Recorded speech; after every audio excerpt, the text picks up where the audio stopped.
मध्य प्रदेश के धार में काकर बिरादरी के सम्मान में एक भव्य इस्तकबाल कार्यक्रम आयोजित किया गया। इस कार्यक्रम में कौम की खिदमत में लगे और शिक्षा के क्षेत्र में उल्लेखनीय कार्य करने वाले गणमान्य व्यक्तियों का साफा और माला पहनाकर गर्मजोशी से इस्तकबाल किया गया और उन्हें सम्मान से नवाजा गया। यह आयोजन मदरसा कलीमिया कमालिया श्रीनगर धार के तत्वावधान में हुआ। इस मौके पर विशेष रूप से राजस्थान, मध्य प्रदेश और महाराष्ट्र के काकर बिरादरी के उन सदस्यों को सम्मानित किया गया जिन्होंने दीनी, दुनियावी तालीम और कौम के लिए बेहतरीन कार्य किए हैं। हाजी मौलाना सफ़ी मोहम्मद काकर ने महाराष्ट्र के काकर बिरादरी से ताल्लुक रखने वाले जाने-माने शिक्षाविद उर्दू मुश्ताक करीमी का सम्मान किया। करीमी साहब को हाल ही में महाराष्ट्र राज्य द्वारा फ़रोग़े उर्दू पुरस्कार से नवाजा गया है। उनके साथ ही एकता समाचार के हेड शेख राजू भाई बर्तनवाला को भी सम्मानित किया गया।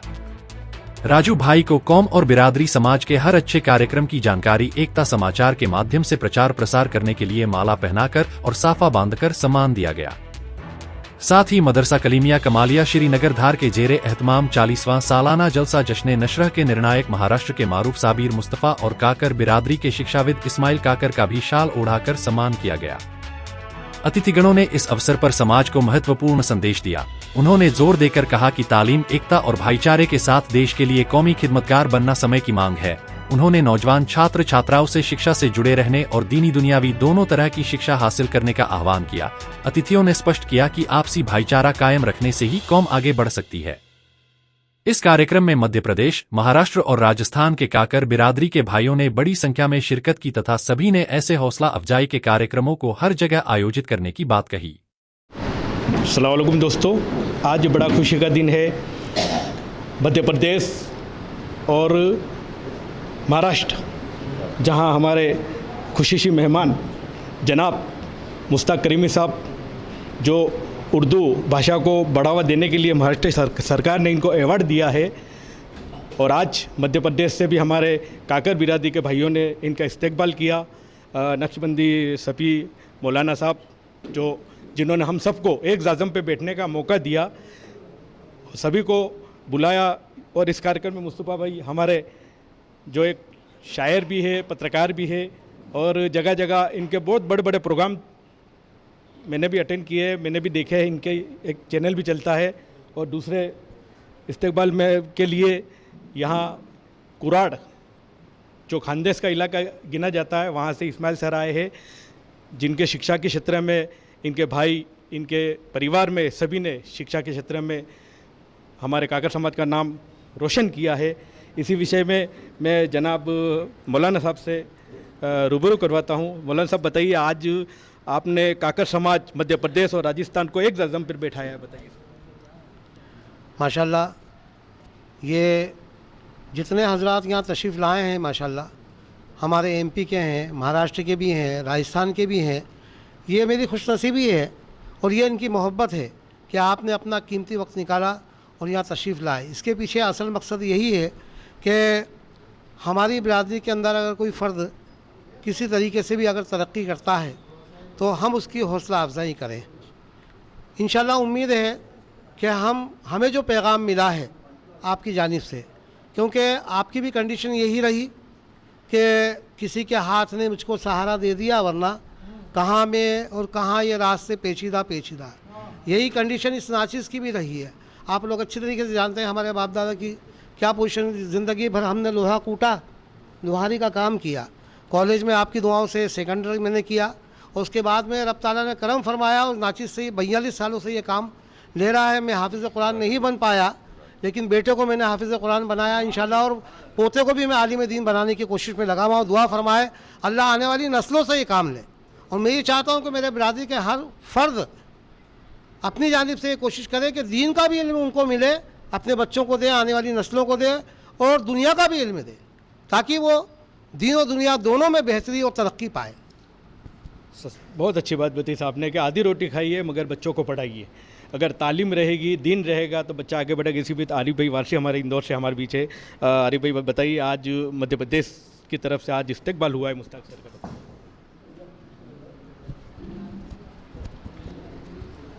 खैर,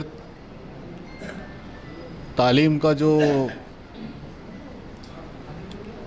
को लेकर आज सभी लोग हमारे इस चीज़ के ऊपर जोर दे रहे हैं, हमारे बुज़ुर्ग भी और हमारा समाज भी, और हमारे जो मुश्ताक करीमी साहब का जो इस्तकबाल किया गया है, इसी बिना पर किया गया है कि आज तालीम का इनका होदा, तालीम को अपनाया इन्होंने, तो आज इनको ये होदा मिला है।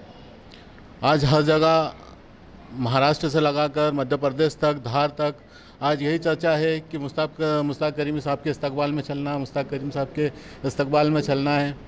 तो इसी बिना पर कि इन्होंने तालीम को अपनाया, तालीम के लिए काम किया और कुछ बने, और आज तालीम भी बांट रहे, और आज रिटायर भी हुए। तो आज भी उनका मकसद उन्होंने बयान किया है कि मेरे से जो भी आगे काम करूंगा मैं रिटायर होने के बाद भी, तो वो यही काम करूंगा कि जो भी इस क्षेत्र में काम कर रहे हैं, और भी बिरादरी और भी समाज के लोग काम कर रहे हैं, वो मुझसे ऐसा लगा मुझे उनसे कि वो चाहते हैं कि उनसे रब्ता कायम करें और उनकी प्रोग्रामिंग ले और आगे अपने माशरे में तालीम के लिए काम करें। बहुत बहुत शुक्रिया साहब। अब आसिफ भाई से मैं रूबरू करवाता हूँ। आसिफ भाई बेटमा से, जो हमारे कौम के हर तत्पर तैयार रहते, एक समाज सेवी भी बहुत बड़े हैं। अस्सलाम वालेकुम।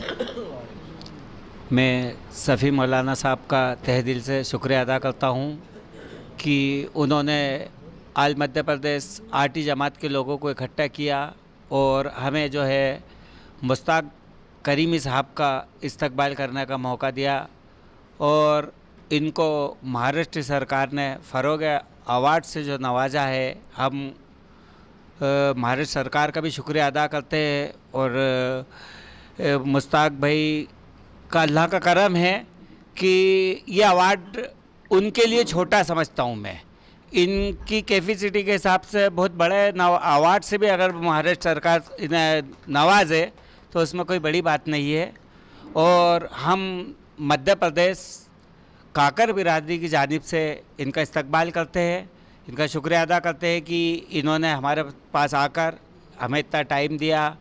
और हम सभी लोगों की दुआएं हैं कि अल्लाह करे कि इस तरक्की की ओर और हमारा समाज आगे जाए। अगर काकल समाज के एक व्यक्ति कहीं तरक्की करता है तो हम समझते हैं कि हमारे परिवार का एक सदस्य तरक्की कर रहा है। इसलिए मैं इनको अपनी तरफ से मुबारकबाद देता हूँ और अल्लाह कामयाब करे। आमीन आमीन। इसी बीच साबिर मुस्तफ़ा साहब हमारे बीच है, जो महाराष्ट्र से चल के हमारे मध्य प्रदेश में आए हैं। सर, बड़ा खुशी का दिन है, आज आपका दीदार हुआ और हमारे मध्य प्रदेश में आपका इस्तकबाल। थैंक यू वेरी मच मोहतरम अज़ीज़ान गिरामी। काकर बिरादरी, जैसा कि मौलाना शफ़ी नक्शबंदी साहब ने बताया कि ये बहुत अलग अलग मुख्तलिफ़ मकामात पर बिखरी हुई है और सब ज़रिए माश और तलाश माश में अपने अपने वतन को छोड़ कर इधर उधर आबाद हुए हैं। लेकिन मैंने गुज़िश्ता 25-30 सालों में मैं काकर बिरादरी से वाबस्ता हूँ, तो मैं देख रहा हूँ कि उसके नौजवान और नई नस्लें बतदरीज तरक्की कर रही हैं और तालीम की तरफ उनका रुझान अब बढ़ने लगा है और वो भी अब कॉम्पिटिटिव इम्तहानात में अपने आप को पेश कर रहे हैं। मेरी एक गुजारिश ये है पूरी काकर बिरादरी से मुश्ताक सर कि आप ये काम बआसानी कर सकते हैं कि आप पूरी काकर बिरादरी जो हिंदुस्तान के मुख्तलिफ़ सूबों और इलाक़ों में बसी हुई है उसकी एक डायरेक्टरी आप तैयार करें। इसके लिए थोड़ा ये एक मुश्किल काम ज़रूर है लेकिन नामुमकिन नहीं है। डायरेक्टरी के अंदर ये होगा कि आपके पूरे हिंदुस्तान में जितने भी बिरादरी के अफराद मौजूद हैं उनका पूरा रिकॉर्ड आपके पास आएगा। ये तहरीक मुझे मिली है बोहरा जमात से। बोहरा जमात जो है उनकी पूरी दुनिया में कुल आबादी है 18 लाख। तो हमारे एक उस्ताद हुआ करते थे असगर बोहरी सर, उनके रिटायरमेंट के बाद वो जलगांव में पूरी जिम्मेदारी संभाल रहे हैं। एक दिन उनसे मुलाकात थी, उन्होंने अपने घर मुझे ले गए, अपने जोहरा मैडम के भाई, आपकी उस्तानी जो थी जोहरा मैडम, तो उन्होंने बताया कि साबिर हमारे पूरी दुनिया के अंदर जितने भी बोहरा समाज के अफराद हैं उनकी हमने एक डायरेक्टरी तैयार की है। आप एक क्लिक दबाएं तो आपको वाशिंगटन में कितने बोहरा जमात के लोग हैं और कितने बुज़ुर्ग हैं, कितने जवान हैं, कितने बच्चे हैं, कितनी तालीम हासिल कर रहे हैं और कितने बच्चे जो है वो जॉब पर हैं, ये पूरा रिकॉर्ड उनके पास है। तो क्यों ना हम काकर बिरादरी का भी एक ऐसा प्लेटफॉर्म बनाएं, क्योंकि अभी वसाइल की कोई कमी नहीं है और आपके पास आईटी क्षेत्र में काम करने वाले बच्चे हैं, तो उनके ज़रिए आप ये काम कर सकते हैं। मेरी आपसे इतनी मुअद्दबाना गुजारिश है।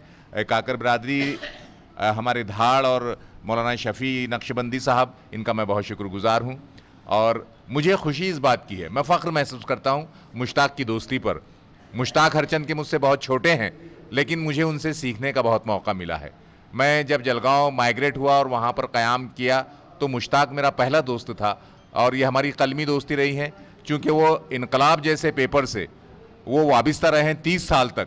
इनकलाब एक ऐसा रोज़नामा है, एक ऐसा पेपर है जो पूरी दुनिया में पढ़ा जाता है, जहाँ जहाँ उर्दू बोली जाती है, और मुश्ताक ने 30 साल तक उसकी सहाफ़त की है और बहुत बेपाक तरीके से की है। हमारे अक़लियतों के और मुसलमानों के मसाइल को उन्होंने अपने अखबार के ज़रिए तश्त अज़बाम किया है। मैं बहुत शुक्रगुज़ार हूँ। यही हमारे काकर समाज के 3 भैयाओं ने तालीम हासिल की है और आज तकरीर का एक प्रोग्राम का आयोजन हो रहा है, उसमें भी ये हिस्सा ले रहे हैं। इसी बीच मैं रूबरू करवाता हूँ एकता समाचार के माध्यम से। भैया बताइए, आपका नाम क्या है? मेरा नाम मोहम्मद अज़ीम रज़ा है और मैंने इसी मदरसे से तालीम हासिल की है और मैं इंदौर के एक तैयबा कॉलेज इदारा है जहाँ पे मैं आलिम कोर्स के साथ साथ जज की पढ़ाई कर रहा हूँ। और मेरा ये एम है कि अल्लामा इकबाल का एक शेर है कि मंजिल से आगे बढ़कर मंजिल तलाश कर, मिल जाए तो उसको दरिया तो समंदर तलाश कर। तो मेरा ये एम है कि अगर जब मेरी जज की पढ़ाई आलिम के साथ अगर मुकम्मल हो जाती है तो मैं और इंशाअल्लाह आगे जो मुझे मुनासिब लगेगा मैं उस पर तवज्जो दूँगा। और मेरा ये मैसेज है कि काकर बिरादरी के अंदर मैं चाहता हूँ कि बिल्कुल इसी तरह जिस तरह बच्चे यहाँ से नाज़रा कुरान मुकम्मल होकर स्कूल की पढ़ाई भी करते हैं, साथ ही साथ में बच्चे काकर बिरादरी में भी ऐसे बच्चे अपनी तालीम को तर्क ना करें और अपनी तालीम को मुकम्मल करें और दीनी तालीम के साथ साथ दुनियावी तालीम भी हासिल करें। अगर दुनियावी सिर्फ हासिल करते हैं तो मैं ये कहूँगा कि दीनी तालीम पर ज़्यादा फोकस करें और दीनी तालीम भी हासिल करें, ताकि आपकी दुनिया भी संवरे और आखिरत भी संवरे। भैया मैं आपसे कहना चाहूँगा, ये मैंने परिचय जो बताया आपका, ये हमारे अमजद भाई धार में रहते हैं, जो काकर समाज से है। क्योंकि कोई बच्चों को कलेक्टर बनाता है, कोई डॉक्टर बनाता है, कोई इंजीनियर बनाता है, कोई मास्टर बनाता है, मगर ये भैयाओं ने आज इल्म हासिल किया है और दीन की तरफ जा रहे हैं। भैया, हमारे जो भैया बहनों को क्या कहना चाहोगे जो अभी पढ़ाई कर रहे हैं? मेरा ये कहना है कि जो स्टडी है अभी के टाइम में उससे ज़्यादा लोड ना ले, उसे एकदम आसान समझ के करें। और क्योंकि स्टडी एक ऐसा पार्ट है इंसान की लाइफ का कि अगर मैं कहूँ कि अभी के टाइम में study is the most powerful part of student, क्योंकि स्टडी स्टूडेंट का हथियार है। अगर स्टूडेंट स्टडी को तर्क करेंगे तो आप, क्योंकि आने वाला जो ज़माना है वो AI का ज़माना है, तो स्टडी एक बहुत पावरफुल चीज़ है स्टूडेंट के लिए। अगर आप उसे छोड़ते हैं तो आपको इस दुनिया के अंदर जीने में बहुत तकलीफ़ आएगी आगे जाके, क्योंकि अभी का जो दौर है उस हिसाब से तो हम खा पी के रह सकते हैं, कमा के रह सकते हैं, लेकिन जो आने वाला दौर है उसके लिए तालीम बहुत ज़रूरी है। बेशक बेशक, भैया ने बहुत अच्छी बात बताई कि तालीम बहुत ज़रूरी है। तालीम रहेगी तो तरक्की रहेगी, तरक्की रहेगी तो हमारा देश आगे बढ़ेगा, हिंदुस्तान आगे बढ़ेगा। इसी बीच एक नन्हे भैया से मैं रूबरू करवाता हूँ जो आज तकरीर में हिस्सा लेंगे। भैया बताइए, आपका नाम बताइए। My name is Mohammad Ahmed Raza. मैं आज अल्लाह ताला पर तकरीर कर रहा हूँ।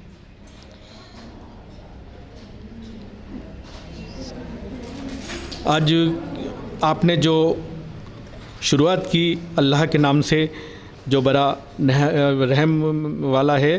भैया मैं बताना चाहूँगा आपको कि आज आपने यहाँ पे तालीम पाई, क्या क्या तालीम होती है आपके यहाँ पर? यहाँ पे तो बहुत सारी तालीम होती है। और कितने बच्चे आज जो है वो तालीम पाकर यहाँ इनाम पा रहे हैं, उनको इस्तकबाल किया जा रहा है, उनको माला भी पहनाई जा रही है? आपके साथी 33। अच्छा, बहुत बढ़िया। भैया ने कम शब्दों में ही बहुत अच्छी बात बताई। बेटा आपका नाम क्या है? मोहम्मद अली। हाँ, आप क्या तालीम पा रहे हो, क्या पढ़ रहे हो आप? आप भी भैया जैसा बनना चाहोगे ना? बहुत अच्छी बात बताई। ये मैंने आपको 3 ऐसे भैयाओं से रूबरू करवाया जो काकर समाज से तालीम पा रहे हैं, क्योंकि दीन दुनियाई दोनों चीज़ें ये हासिल कर रहे हैं। मैं आपसे एक सवाल और पूछना चाहूँगा, आप तालीम कहाँ पा रहे हो बताइए। मैं इंदौर का एक इदारा है तैयबा दावा कॉलेज नाम से, मैं वहाँ पर अपनी तालीम कर रहा हूँ। वहाँ ये होता है कि बच्चों को 7th क्लास अगर वो बच्चा पास कर लेता है तो उसका इंटरव्यू होता है, और इंटरव्यू के बेस पर उसका वहाँ पर सिलेक्शन होता है, जहाँ पर वो दुनियावी तालीम के साथ साथ मुकम्मल आलिम कोर्स भी करता है। 8 साल का वो पूरा कोर्स होता है। और मेरा ये कहना है कि जो मेरा एम है कि मैं जज के साथ साथ में जज के कोर्स के साथ साथ में मैं आलिम का कोर्स भी करने जा रहा हूँ। आप दुआ करें कि इसमें मुझे आसानी हो, और अगर मैं इंशाअल्लाह अगर ये मेरा कोर्स मुकम्मल हो जाता है तो फिर मैं और आगे का जो मेरा जहन मुझे गवारा करेगा मैं वो काम करूँगा। भैया आपने बचपन से ही काफ़ी तकरीरें की है जी, और काफ़ी कठिनाइयों का सामना भी करना पड़ा होगा। जी। तो बताइए कौन सी तकरीर आपको अच्छी लगी? मैं 2018 के अंदर एक मेरी तकरीर थी अज़मत वालिदैन पर। जब मैं स्टेज पे गया था तो ऐसे ही जब नॉर्मल बच्चे जाते हैं कि उनको ये रहता है कि हाँ मैं जाऊँगा तो मुझे थोड़ा पैसे मिलेंगे, थोड़ा मेरा नाम होगा, तो इस नीयत से मैं गया था। लेकिन जब वो तकरीर मैं करने लगा तो पता नहीं रिज़ा इलाही मिल गई मुझे कि साथ मेरी वो तकरीर इतनी अच्छी हुई कि जो वहाँ के मुफ्ती मालवा थे उस टाइम के, मुफ्ती हबीब यार खान साहब किबला, उन्होंने मुझे अपने पास में बिठाया और मुझे काफ़ी दुआओं से नवाजा। तो वो जो तकरीर थी वो में जो टाइम था वो मेरे लिए बहुत स्पेशल टाइम था मेरे लिए, जो मेरी वो तकरीर थी। भैया आगे क्या बनना चाहोगे आप? आगे मेरा ये है कि मैं आलिम कोर्स के साथ साथ मैं अपनी जो जज की पढ़ाई कर रहा हूँ उसके अंदर मुझे आसानी हो, और वो जैसी मेरी मुकम्मल होती है, तालीम मुकम्मल होती है तो अल्लामा इकबाल का एक शेर है ना, मंजिल से आगे बढ़कर मंजिल तलाश कर, मिल जाए तुझको दरिया तो समंदर तलाश कर। तो वही समंदर की तलाश में हम आगे बढ़ते जाएंगे, और जो भी तालीम आगे है मेरी और जो मुझे मुनासिब लगेगा मैं वो करूँगा, और मैं अपनी कौम की खिदमत में अपना ज़िंदगी बसर करूँगा इंशाअल्लाह।